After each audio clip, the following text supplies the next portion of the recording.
Call the meeting to order, the Wilmington City Council pre-agenda on this Monday, December the 2nd. And I'm going to do a roll call right now. Mayor Pro Tem, are you here? Here. Councilmember Rivenbark? Yes. Councilmember Spears? Councilmember Spears, right there. Here. Councilmember Waddell?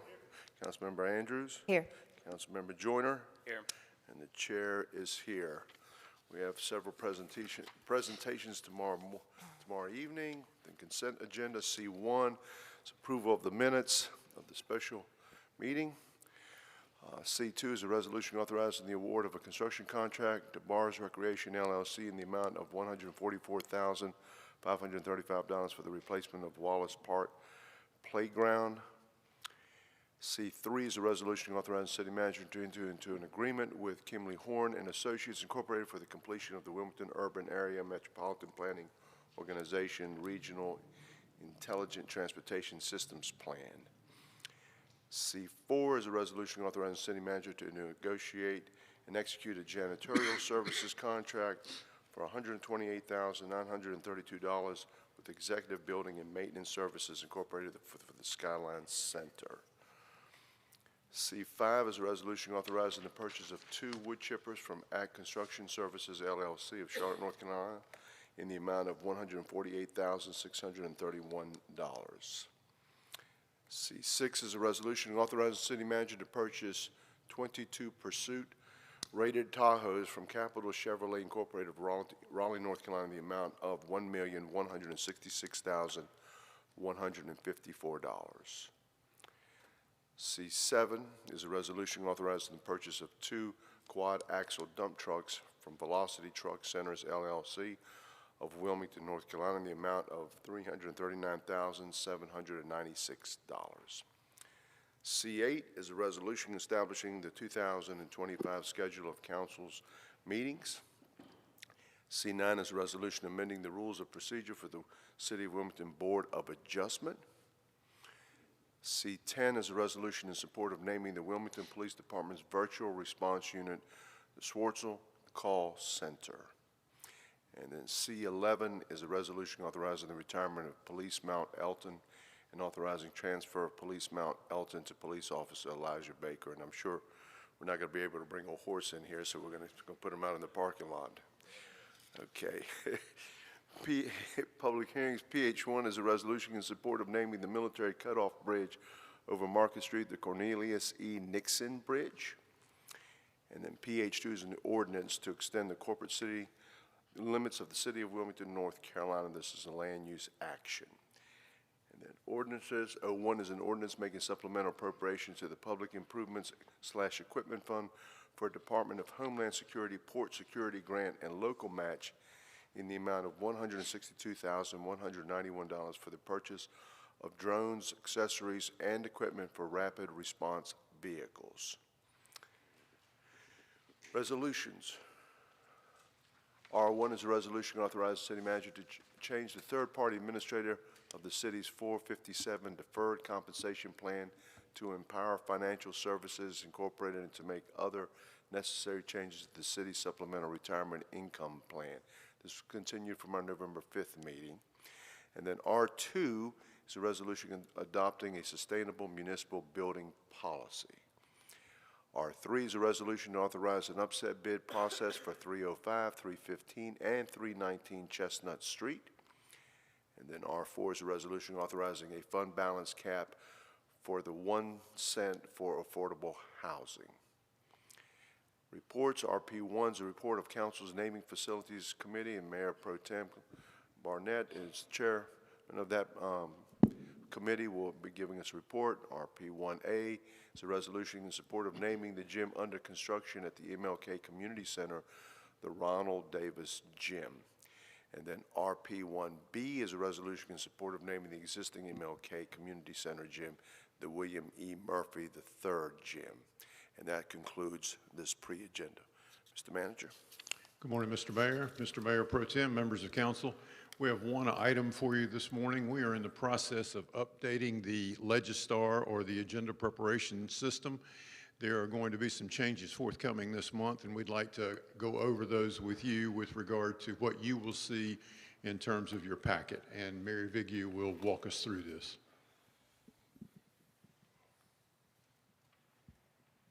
Good morning, Mayor, Mayor Pro Tem, members of council. As the city manager mentioned, we have been going through an extensive process to update our agenda system, which you'll hear me refer to as Legistar. And so today I want to highlight for you just some project milestones that we have hit, talk about the improvements to the agenda, specifically how it's going to impact you as city council in terms of what you will see, and then how this will impact residents and what they will see when they log in and look at the agenda. And then we'll talk about the future and when we're actually going live with the system. So before I talk about specific changes, I do want to highlight that internally, I didn't want to get into a lot of this with you, but I do want to recognize that in addition to what you're about to see, we've made a whole list of identified security changes internally, some major improvements there, process improvements for how we print internally the agenda and how users actually enter items. And so we have streamlined and spent quite a bit of time internally doing those things. So I didn't want to get into all that technical stuff with you. One of the first major changes that you will see as council, and we hope that you like this improvement, is changes to the cover letter. Currently, this is what you see when you get to an agenda item. It's a letter from the city manager. It briefly highlights the item and provides just a brief little background to it. We are moving to what we call a standardized cover sheet. And what this does is it clearly outlines the purpose of the agenda item, so basically what we are asking you to do, the background, so history of the item, where it came from. There might be times when the item has been before you before, or that it's tied to a previous project, or those types of things. There is a section for the budget impact, so you can clearly see what the dollar amount is, if it has that associated with it, and where that funding will be coming from. And then what the recommendation or the action is that we are requesting from you. The item will also list a staff resource of who and what department the item is coming from, what attachments are included with it, and if it has a public hearing, when it was advertised, and what else is needed. And so we're looking forward to this. This, to me, streamlines it, makes it straight to the point. So as a council member, you'll be able to pull up the item and see instantly what it is you need to know about the item. Behind it, you will see all of the other things that you normally see. And so that gets into, currently you use iPads to do this. It is really only a visual change. So currently when you open your iLegislate, this is what you see. So you'll see the item title, and then you'll see attachments. And you'll see one thing. So if you click on it, you'll get potentially 50 pages of attachments, because some of our planning items have quite a bit. So you'll have to scroll through them to find what you need or those kinds of things. So one of the improvements that you'll see when you open your iPad and look at this is that each of the attachments is now a specific thing. So if all you want to find is the map associated with that planning item, you'll be able to click on it. Or if you want to see what the actual resolution says, you'll be able to click on that as well. This is the only change you will see in there. So other than the cover memo, from your standpoint visually and how you process the agenda, this is what you'll see. From a resident impact, currently this is what they see. So when they go online and look at the agenda and pull it up, they see almost the same thing you see. They'll see the agenda item, and then to get the supporting items, they have to do the same thing. They have to click on it and then wade through potentially however many pages of supporting items there are. It's almost the same type of improvement there. We will be listing separately each of the attachments. They'll appear, and so they'll be able to click on them and be able to see exactly what they're looking for at that moment. And we hope that it's easier to find and retrieve. Again, it's only a visual change other than that cover memo. And then the way we archive and put everything on GTV will all stay the same as well. So some of our next steps, we needed a break point to turn off the old system and pull the new one on.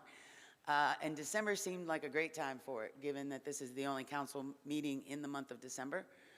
So we are getting ready this week to launch trainings with staff to go through the changes and to work with them. We will also cut the system off, and we will get ready to implement the new one.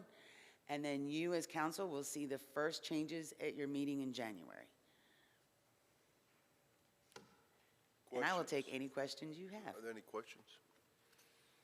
It looks a lot easier. I hope so, and I hope that as we go through, if there's any changes to the cover memo that you need, that's very easy to do. But we're hoping the new format gives you the information that you need in a clear and concise way. I lean on the iLegislate program pretty heavily, and these changes I'm really excited to see, and so I appreciate all the staff time that's gone into them.